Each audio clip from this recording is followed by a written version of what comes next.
Right, so I'll just set this up here and make it a little bit bigger so you can see the poem.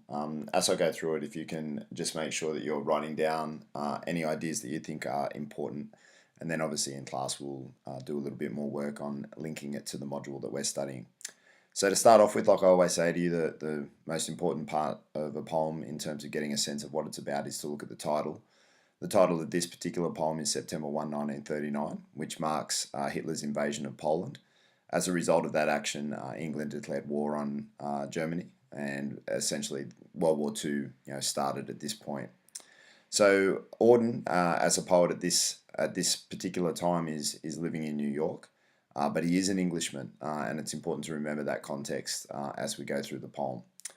So it starts with I sit in one of the dives on 52nd Street. A dive is essentially a pub, and it's generally like an unfashionable sort of pub. Like it's not classy. It's just, and a lot of these pubs in New York, like you walk down into them, a little bit like on How I Met Your Mother, that sort of place where you might meet up with a friend to have a beer, or you might just go in there yourself and even have a drink by yourself. So it's unfashionable. It's not like trendy. It's just a like a really sort of humble place to go and have a beer. Then he says, uncertain and afraid as the clever hopes expire. So we're starting to get like a fairly, sort of strong sense of negative accumulation of images. So we've got like the idea of uncertain, afraid, hopes expiring. So, we've got like a really sort of negative sense of what's happening. At this point, obviously, his reaction to the onset of the war is emotional and emotionally like negative. The idea of clever hopes, which I think he would believe he contains, like he has some clever hopes, but they expire. And in some ways, there's like this is an oxymoron because hope tends to be eternal, and the fact that it expires shows, in that moment, how desperately concerned he is about the future of the world. And I'll mention this a few times. This is on the basis that Auden and everyone else has seen the reality of World War One and what that means. So they're not living this experience with naivety. They've seen the effect of World War One and how desperate it was for humanity. So when this Second World War starts, they have a far greater sense of what that might mean. Then he goes on to say that the hopes expire of a low, dishonest decade. Okay, and he uses alliteration here in the decade, almost personifies it as being dishonest. And he's really trying to sort of talk about the political turmoil of this particular era. Remembering that sort of the 30s start with the Great Depression. So like at the end of I guess the 20s, the Great Depression starts, but the early 30s are where the effects of the Great Depression are at its greatest. And then obviously Germany's rise or ascent during the latter half of the decade becomes the big story, okay, of the 1930s. And the reality is, I'll just give you a bit of political context, that as Adolf Hitler was showing, some aggression and invading some small sort of parts of different countries. He wasn't doing any monumental sort of invasions, but just small little things where he was taking land. The English response to that was this policy of appeasement, which was to basically let Hitler take a little bit of these things that were potentially insignificant to the Commonwealth, instead of taking him on, because the idea of going to war again was not something that I guess England, in the midst of what they knew about World War One, they didn't want to go back to war, and nor did many other countries. Obviously, war had taken its toll, and they weren't keen to get back to it. But this policy of appeasement, in some ways, actually generated greater aggression from Hitler, as he sort of felt like he was untouchable. The fact that they weren't going to go to war with him made him feel overconfident. And even when he was warned by England that if he invaded Poland, they would declare war, he still did it because he essentially didn't believe that they were going to take him on. So the reality is that perhaps the policy of appeasement, this sort of neutrality in political sort of manoeuvring around the sort of mid to late 30s was basically the result of World War II, that they didn't maybe address the concerns that Hitler was sort of espousing quickly enough. Then it goes into so waves of anger and fear circulate over the bright and darkened lands of the earth. So, to me, the waves of anger and fear are just like, a metaphor to emphasize the amount of, sort of political concern, the reality of what might happen. And the fact that it circulates over the bright and darkened lands is obviously reference to the idea that when war is declared, it's across the world, it's day in some parts of the world and it's night in other parts of the world. And the fact that it's circulating over all of them is almost Auden predicting the significant nature of World War II, that it would be quite global. And in hindsight, he gets that right. It did touch more parts of the world than World War One did. When he says the darkened lands as well, he's possibly referring to Poland being darkened by the Nazi invasion, and there's a judgment in that about the Nazis immediately by Auden. Obviously, not a supporter or a fan of Hitler and the Nazi Party and the work that they were doing and the ideas they were espousing, which he reflects upon later in the poem. The idea of obsessing our private lives sort of suggests that Auden is aware that as people, we're more focused on our own individual lives, and perhaps we don't really consider the political maneuverings of the world we exist in. And potentially there's a judgment there that our obsession with that allows these monumental sort of political mistakes and errors to occur, where the consequence then comes back on us, and potentially because of our lack of concern about that, we're culpable. We're responsible for some of the problems that occur in the world because we didn't pay enough attention. Then it goes to the unmentionable odour of death, and death is personified here when it says that odour of death offends the September night. Okay, sort of giving it that human quality. And he talks about the idea again of the fact that World War One has happened, and there is an inevitability to death once war is declared. So he knows that, and that's not even really a question mark. That's just a knowledge of what happens in war. Then we go on, to the second stanza, where he goes, I guess, a little bit away from the night itself, that war is declared, back to a little bit of contemplation about where this might have come from and how we got to this situation. And there's a lot of judgment from Auden on how we got to the point of, the declaration of World War II and the start of another, sort of negative experience for the world, and obviously, the potential loss of masses of lives. So he sort of has a bit of a look at where he thinks that came from. So he talks about accurate scholarship can unearth the whole offence. All right. So if you look deeply, it's pretty obvious where it came from. And he starts with Luther, that has driven a culture mad. Martin Luther was a German, and he expressed like anti-Semitic ideology, which is essentially being against the Jewish people, in his work. And the reality is that this sort of sentiment or idea of Martin Luther, Auden sort of saying that this created the Germans' despise of the Jewish people, that it was inculcated in their culture. And then when he says, find what occurred at Linz, and he's talking about where Hitler was not necessarily born, but certainly where he grew up in Austria.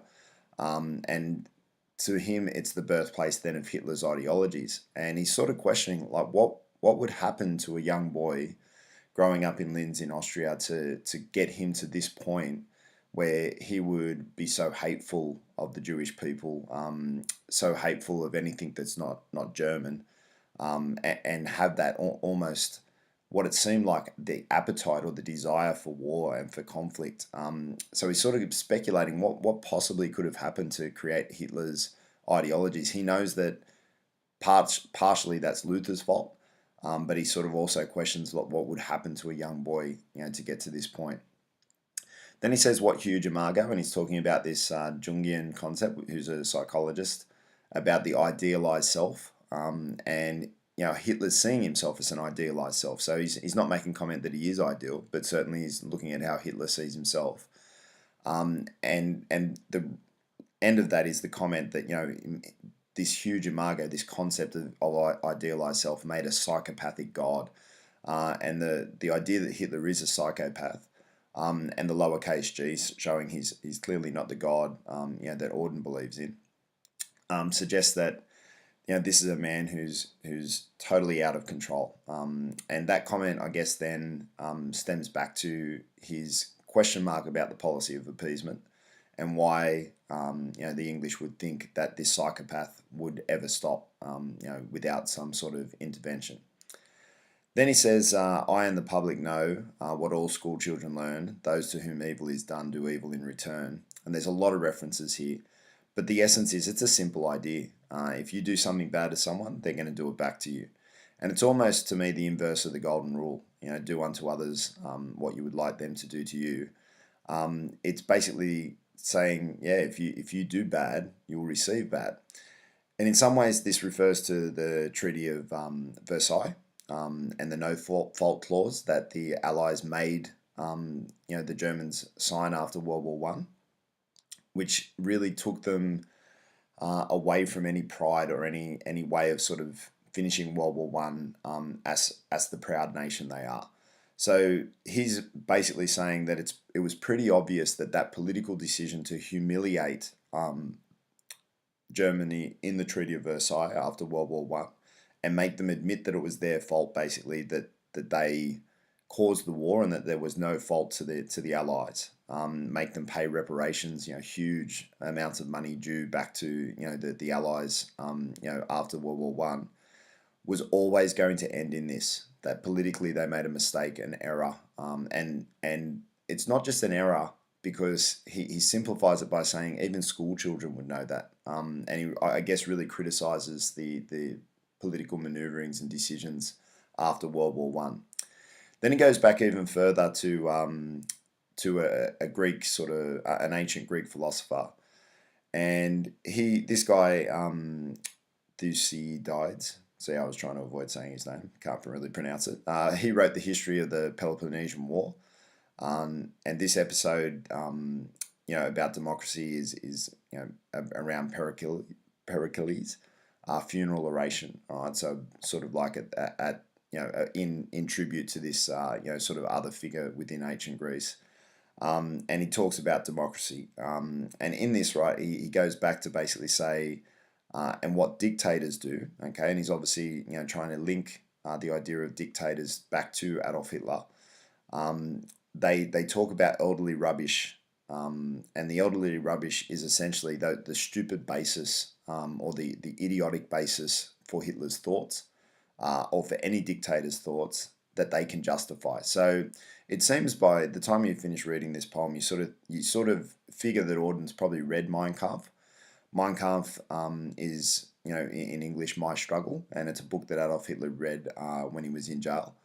Wrote when he was in jail, and when he wrote it, it obviously gave his thoughts about the world that he wanted to live in, and he talks about the Aryan race, and he talks about how the Jewish are to blame for Germany's sort of situation. So when he looks at this, Auden is basically making the judgment that he got this from somewhere else, that Hitler's not smart enough to have created this idea in his own mind. But the rubbish is that he can justify it by looking back and going, yeah, it's always been here. And when we talk to an apathetic grave, the idea that the impact on someone like Luther is that he wouldn't care. He's not concerned that his ideas manifested into one of the greatest tragedies in the history of the world. So basically, Auden is making commentary there in saying that the people who gave birth or gave gave some sense of a beginning to ideas, they don't take responsibility. They're dead. They don't care once they're dead, and people use it for even a worse way than they sort of intended it. It's of no concern to them. And when we say that he analysed all in his book, to me, I think this is a reference to Mein Kampf and Hitler's thoughts, and that's why I think that it's more probable that Auden has actually read the book.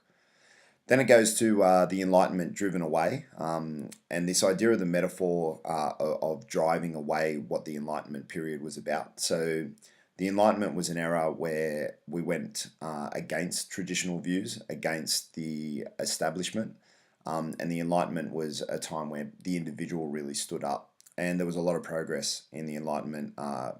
Scientific sort of understanding we really sort of move forward as humans, and that era, we would look back to and go, wow, it was. And the idea of enlightenment, that we were enlightened, that we learned and progressed.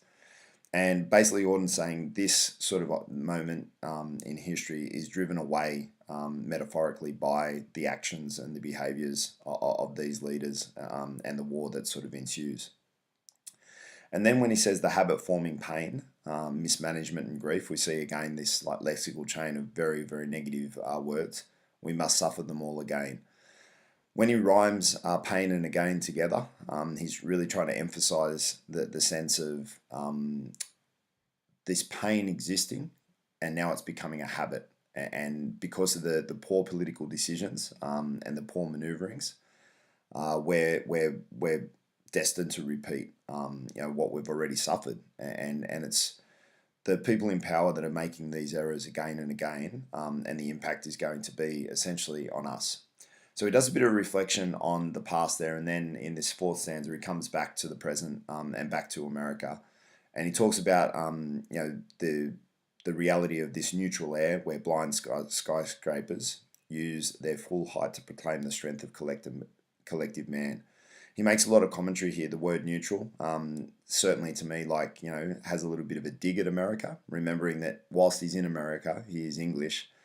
America won't get involved in the war. They didn't get involved in World War I initially, and only became involved in 1917 because the Lusitania was bombed, and there were American citizens on it, so that prompted them to get involved in World War One. At the start of World War II, they've got no sense of getting involved, and Auden sees this and again correctly predicts this because they didn't get involved in the war until 1941. And again, that was only because the Japanese came and attacked Pearl Harbor and sort of drew them into the war, whether they wanted to or not. So America does have this neutrality.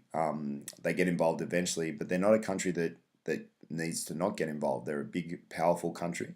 And there's a bit of a judgment here, I reckon, from Auden's basically saying that it's not good enough, for these little nations to go and have to fight when, these big nations like America choose to stand and see the ills and the wrongs of someone like Hitler, but not do anything about it. The idea of the blind skyscrapers too, to me, is like you can build a building way up high in the air and see everything, but the reality is that just because you can build a big skyscraper doesn't mean that you can see. So a bit of an oxymoron there, because obviously it would give you a greater view of the world that you live in, the skyscraper. But the comment that they're blind, to me, is Auden saying that they're blind to what is actually occurring in the world. And when they're at their full height to proclaim the strength of collective man, I think there's a bit of irony here, because obviously there is some promise of man's endeavours here. Yet this is a country who won't stand up against Hitler. So it's an interesting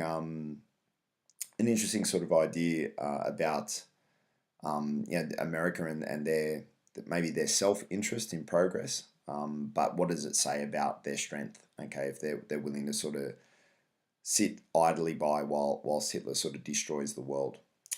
Then we go into each language pours its vain competitive excuse, and obviously each language to me sort of talks about like lots of nations, lots of different traditions, but there's basically to me Auden saying that all of this competitiveness and this sort of cultural sort of passion, these political sort of ideologies that each country sort of has, it's in vain. It's like they say they're doing it for a certain reason, but there's a vanity to it. There's no reasoning that he can really understand to sort of go and fight and get to this point of conflict. So he's got this really sort of, I think he's seeing the complexity of this. He doesn't think we should be going to war, but then he also thinks that if we are, America should get involved. But he feels like it's very complex how we got here. So he's making a judgment on how we got to the point of World War II and saying that politicians have gotten it totally wrong in terms of the way that they've handled the situations that preceded September the 1st. But he also then contradicts himself almost by saying, well, now that we're here and all those mistakes have already been made, that America should contribute by getting involved.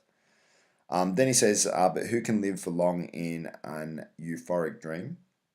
And to some degree, again, he's making a judgment on America. They live in this bubble. Despite the outbreak of war, he's essentially sitting in a bar having a drink with other people who are ignoring the reality that the war started.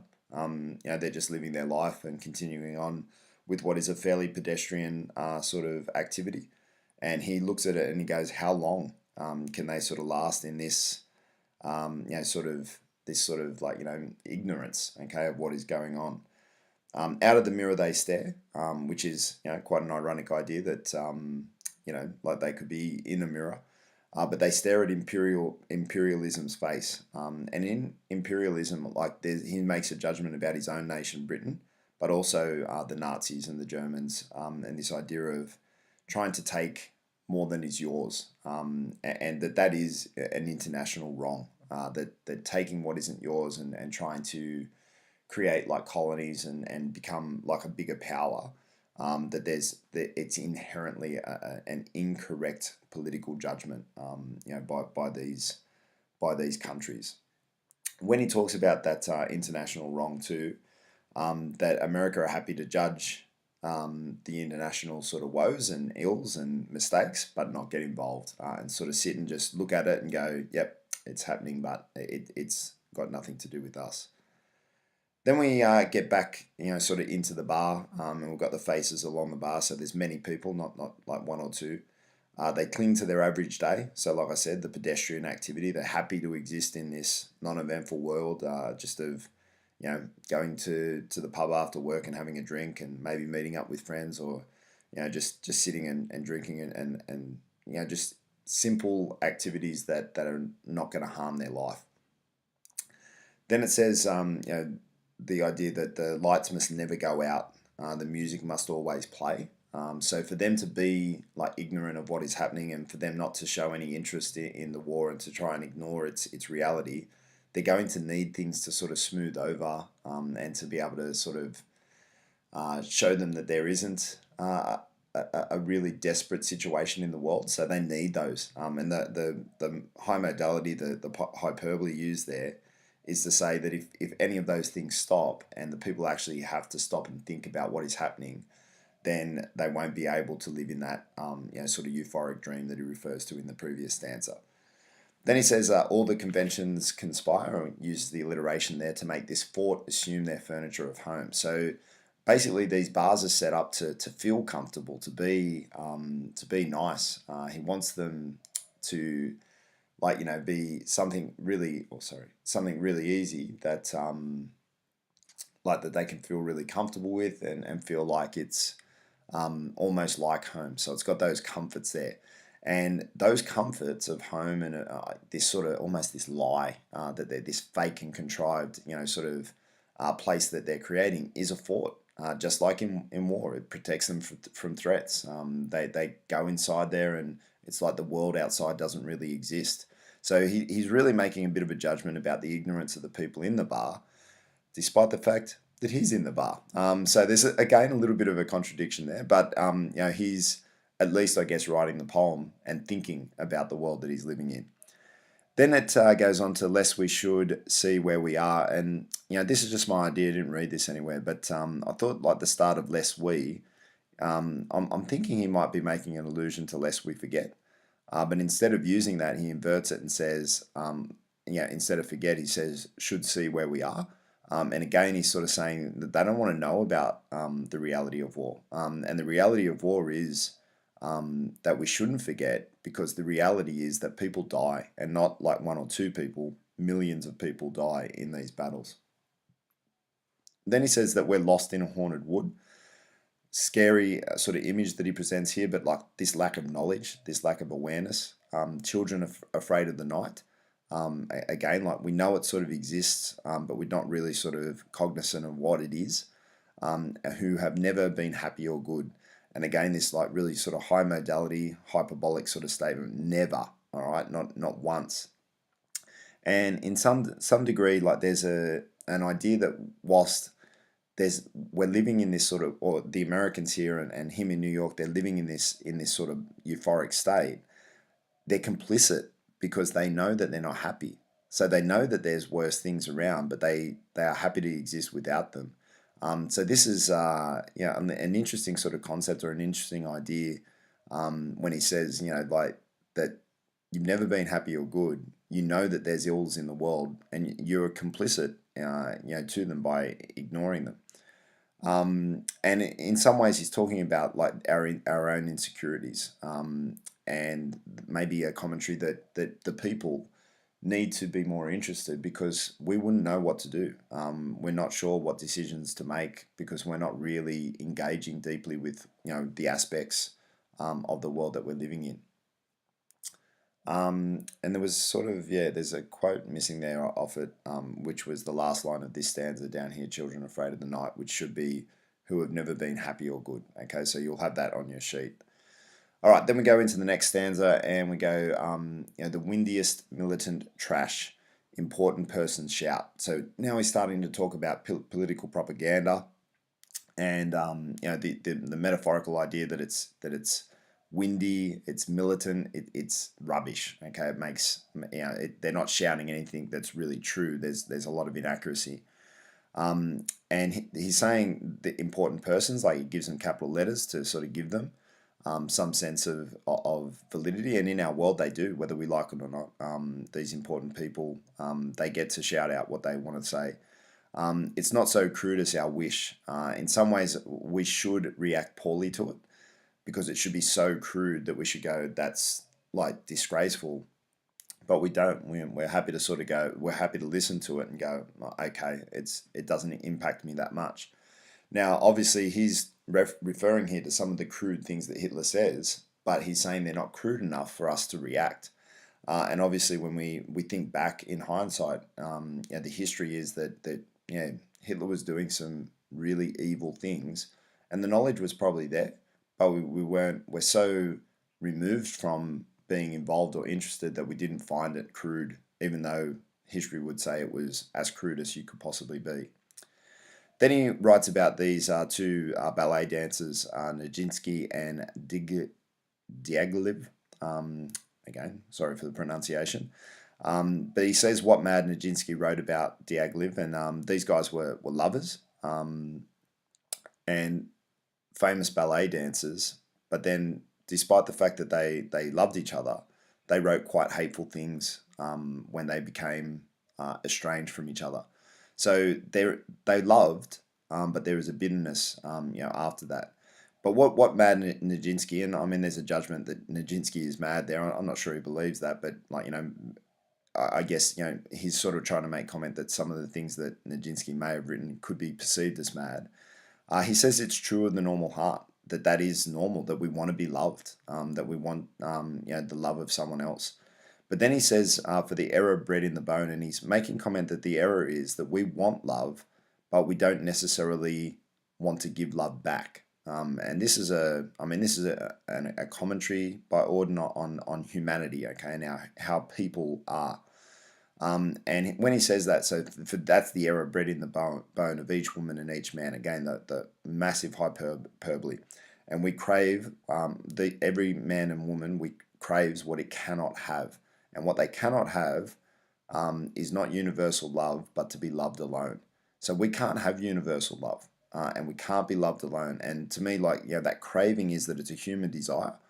And if we then sort of bring it back to what the poem is about, even though this is a relationship between two men that were ballet dancers, he makes the commentary that this is Hitler, that Hitler wanted the love of the German people, but he didn't give the love back to the German people, certainly didn't give love back to the world. So it's like that this idea of this political love that dictators and that these important persons who shout out this militant trash want is not reciprocated. And there's a big commentary then on the fact that they demand a certain respect and love from the people, but they're not willing to give that back to the people. And to me, there's a big sort of political commentary in that. Then he goes back to a little bit more, I guess, to me, of a judgment of the English, and not just the English, but the Allies in general. But I'll concentrate more on the English, as they seem to be more relevant to him, I guess, too, because he is English. But they were fairly relevant in the happenings before World War II. So he then says from the conservative dark, okay, which is to me Neville Chamberlain, the leader of the English Conservative Party. And the darkness, or the dark referred to for me, is that they were in the dark about Hitler, that they didn't stand up to what he was doing. They took way too long, and this policy of appeasement was a mistake. But then they move into, like, from that dark into the ethical life. And he doesn't use the word light, which would make, like, cliched, sort of commentary, but it would make more sense to juxtapose dark and light. But he juxtaposes dark with life. And to me, he's sort of saying, that the ethics of their change from appeasement to basically declaring war is that they finally get to the point politically where they do what they should have attacked way before. And potentially if they had done that, we wouldn't be in World War II. So he's not saying that he supports them declaring war. He's saying that finally they're doing something which is closer to what they should have done ages ago. But his commentary still would be that the war is probably a result of their inability to politically, sort of address the situations that were obviously there. Then he goes into the dense commuters come, and there's a bit of a reference here to another poem by T.S. Eliot, which is called The Wasteland. And here the dense commuters basically, there's this like line from The Wasteland, which is each man fixed his eyes before his feet. So when you think about that visual image, so each man's fixed his eyes on his feet and he's just looking down, it gives a sense of that robotic, sort of without thought, no enthusiasm, just plodding through your life. Now, when it says that they come, to me, it's really begrudging. They're not coming with enthusiasm or energy to this war. Okay, that is ethically correct to take on Hitler, but they're not coming with any sort of passion. They're just coming with a lot of cliche, okay? And this is the cliche that he sort of references to, repeating their morning vow. I'll be true to the wife. I'll concentrate more on my work, which are cliched ideas that they want to be better, they want to improve, but they might not be very meaningful. They're just things that people say, but don't necessarily actually act upon and believe. Now, he's making this comment that people just do things automated. They don't think, they don't critically analyze or reflect. And he makes, I think, a criticism of us as people when we're dealing with politics and people in power that make decisions, because we don't really challenge those decisions. We just get up, we go through, our sort of go through the motions of what we think we should be doing, saying what we think we should be saying, but we don't really consider, what we're actually doing. And then when he says helpless governors wake, to me, the governors are leaders of other political nations. They'll fall into place behind the bigger nations like England. Australia would be a good example. We went to World War II because of their involvement. And this would be true of a lot of countries. A lot of countries get involved in World War II, not because they want to be involved in World War II. They don't go there enthusiastically, but begrudgingly they fall into line behind these bigger nations who make these decisions. And they resume their compulsory game. Okay, so again, smaller nations, they don't have the option. They've got to go. And it's compulsory because if they're part of the Commonwealth, for instance, it's not really a choice. In some ways, to me, when these people are forced into it, these smaller nations, again, there's a judgment that America, who's a very strong nation, has plenty of resources, could make an independent decision. They don't make that independent decision. They're happy to sort of walk away and let others worry about it. Then, Auden makes the question, that uses this anaphora, repeating who can release them now, who can reach the deaf, who can speak for the dumb. And unfortunately, the masses of people in these nations, these are the people he wants to talk about now. Who's going to release us, the people, the deaf, the dumb? Because we don't do that. We don't sort of go, no, I won't go to war. We don't object.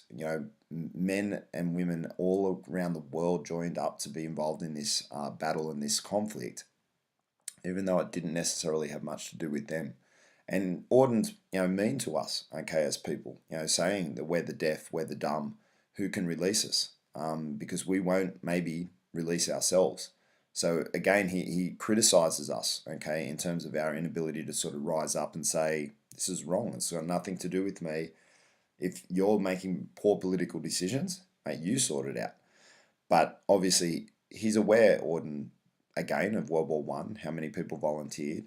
Um, in essence, many of these people are the kids of the people who survived World War One. So, some of the soldiers who returned, if they had a kid in 1919, in 1939, these kids are 20 years old. So the reality is, like, many 20, 19, 18-year-olds are pretty much the generation of kids that came from World War One, and now they're going to go and do it again. And who can speak for them? Who can reach them? The reference is, even though these men know what war is like, they will still send their sons. And this, to Auden, is a prediction, but a reality that he knows, and again, he's correct. He writes this at the start of the war, and a lot of the things that he writes about, come to reality. Then he says that all he has, and he talks about himself here, all I have is a voice. Now, Auden probably, maybe minimises what he could do here, because, if he really felt passionate, he could go to England and join the war himself. But he knows that his voice is his most powerful tool and his most powerful weapon to stand, and maybe he could be the person. He could release them. He could reach the deaf and speak for the dumb.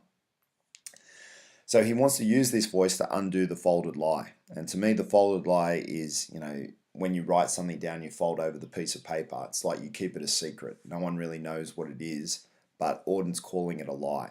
To me, a lot of that is, the lie itself is Mein Kampf. The book that basically Hitler writes to justify his thoughts.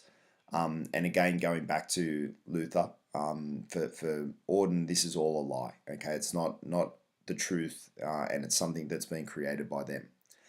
Then the other lie is, and you read any war poetry, the lie is that there's courage and bravery in war. There's heroism, and of course, we respect the soldiers that went to war. We revere them.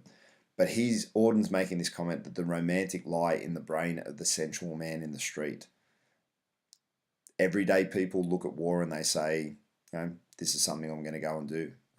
He's saying this is not the way war is. That the reality of war is death.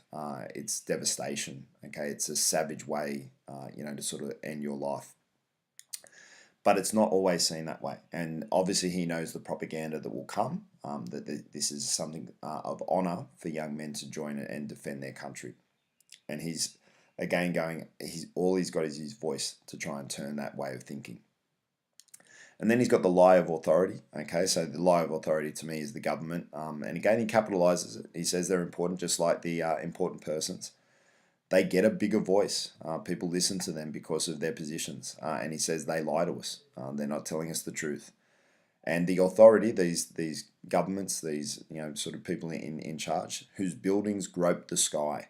So now these skyscrapers he was explaining in New York, he's talking about all these buildings, these things where people are like, sort of showing, look how good I am. And governments do that. They want to, leave a legacy. These buildings though, they're not just sort of standing like proudly. He's, that really aggressive verb, the hubris of that sort of word, they're groping the sky. Sort of destroying it, invading it. It's a very strong, aggressive verb that he uses. There is no such thing as the state. Now, this to me is a massive piece of commentary. He capitalizes state, so we know it's like the state, the government, the collective community represented by the people that we elect. He's saying it doesn't exist. Again, massive hyperbolic statement. There is no such thing as the state. And then this massive contradiction to immediately follow it, and no one exists alone. So he's saying the state doesn't exist. They don't care about you. They're not going to look after your best interests. But you can't exist alone. That you've got to join an idea, a thought that we need to become a community against the state almost. All right. And to me, this starts to shift to this call of arms, where he says hunger allows no choice to the citizen or the police. So whether you are just a normal person or you're part of the establishment itself in the police, hunger allows no choice. Okay, the negative impacts of the decisions made by politicians will escape none of us. That it will hit us all. And then this is the most famous line of the poem, and a bit to discuss here, where he says to me, we must love one another. And if we don't, we'll die.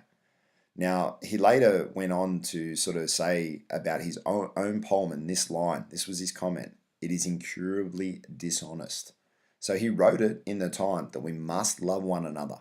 And if we fail to do that, we will die. And to me, that love is that no one exists alone. We must love one another. We must join together, but we must write a different narrative. We mustn't love one another and listen to the state. We must contribute and take on the state and say, no, this is how we must behave, or we will die. That's the consequence. So later on, after he said this, this is incurably dishonest, this idea that we must love one another or die, he wanted to change that word or to end. So he wanted the sentence to read in a later edition. He wanted it to say, we must love one another and die. So he basically sort of went to himself, you know what? Sorry, I haven't moved this down. He said, basically, you know what? We're going to die anyway. Like, death is a reality. I guess, metaphorically, you could say in the poem that dying means the death of humanity. But the fact that he wanted to change it to end sort of suggests that in retrospect, even Auden himself went, well, we're going to die, but we must love one another. So he doesn't want to change that. He wants that to stay there. But like, it is a cliche that he writes here, and he in his own sort of judgment goes, you know what? I'm bringing this as a call to arms for people, an action that they need to take, but I'm being dishonest. I'm being cliched in saying that. It's a very interesting line. It can be discussed a lot of different ways, and you can discuss the way that he considers altering it. But in the moment, that's what he wrote, or die. And to me, like, if you want to interpret the dying not as actual literal death, but as a metaphorical sort of dying of humanity, then I think that's probably an easier way to do it. But when you change it to end, you feel like he's being way more literal because he realizes that humans do die. Then he goes into the final stanza, always an important stanza in a poem, and he says, "Defenseless under the night, our world in stupor lies, yet dotted everywhere. Ironic points of light flash out wherever the just exchange their messages." So here he's talking like we're defenseless under the night, our world in stupor, like sort of still and not thinking and not sort of moving forward. We lie there, but yet dotted everywhere. So it's like not somewhere, it's everywhere. Everyone has some ideas, just like the city skyline in New York. Not all the buildings make sense. They're all put up, but they somehow collectively build to that city. He's saying lots of people have different ideas. They're dotted all over the place. And to me, like, he talks about this ironic points of light flash out because the guns in World War II are going to do the same thing. They're going to flash out points of light. But he's saying that he wants these ideas to be wherever the just, the people who want to seek justice. And he capitalizes that just like authority, just like the important persons. Wherever the just exchange their messages, wherever they meet, wherever they communicate, wherever they talk about their ideas. He talks about his ideas here in this poem. And he's saying we're as important as the authority. We have a voice and we need to use it. We need to stand up for what we believe in and not just let politicians make decisions because they're making bad ones. And we need to help them make better ones. Then after this sort of colon, he says, "May I," okay, so again, very personal, composed like them, okay, of these people everywhere that are dotting their ideas and flashing out light, of eros and dust, of love, okay, so he's a man of love and he says this, we must love one another, and dust, he knows, we're simply made of the same material, okay, like, God formed us from dust.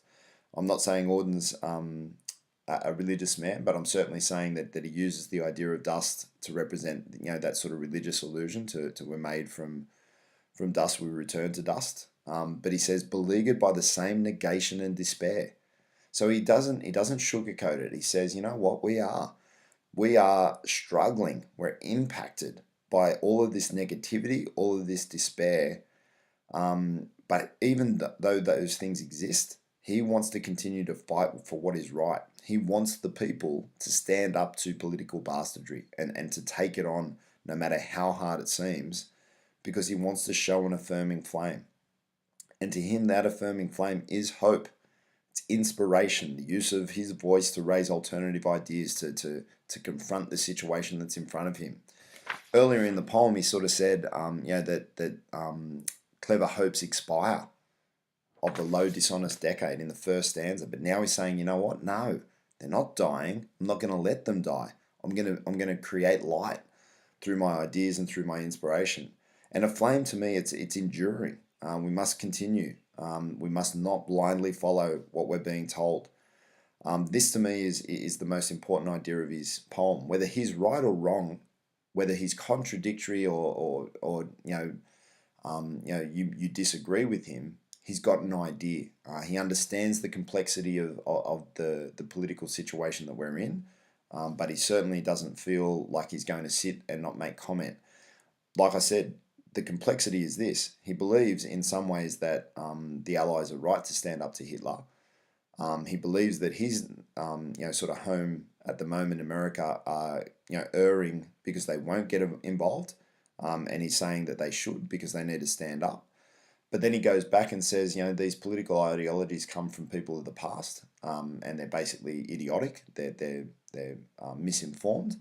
But then he also makes comment on the mishandling of Hitler, the way that the policy of appeasement, the Treaty of Versailles after World War One. He makes comments that we got it wrong and we created this situation. So he whilst he says that, he's not excusing Hitler for his actions, but he's saying, if we continue to get things wrong politically, we're only going to have to relive these things. And the idea of the pain and the gain in that stanza, which is like in the third stanza, is just to really emphasize that we're going to relive this again and again. And it's a classic sort of historical statement. Those who ignore history are condemned to relive it. But it is true. And he's saying it. He goes, we lived this 20 years ago. 20 odd years ago, we finished World War One, and now we're back here again. And he makes comment on the mistakes that have been made in between then that sort of got us to this point. It's a complex idea that he's talking about. I don't think necessarily that Auden is clear in his own mind exactly what it is that needs to happen to have stopped World War II, because we can't go back in the past. But he's certain about one thing, and that is that you need to speak up if you're a member of this collective people against politicians, and try and get them to make better decisions. And that if we just sit around and be totally oblivious, which he makes comment about a lot of the people in this bar, we're destined to live this forever. All right, thanks, guys. I hope you've gotten something out of that. And like I said, if at this point I'd sort of go and read a little bit more about other ideas, because obviously these are my ideas and they might not necessarily be 100% accurate, but you need to have a look at some other sort of analysis and literary critics to sort of get a sense of the poem for yourself. All right, thank you, guys.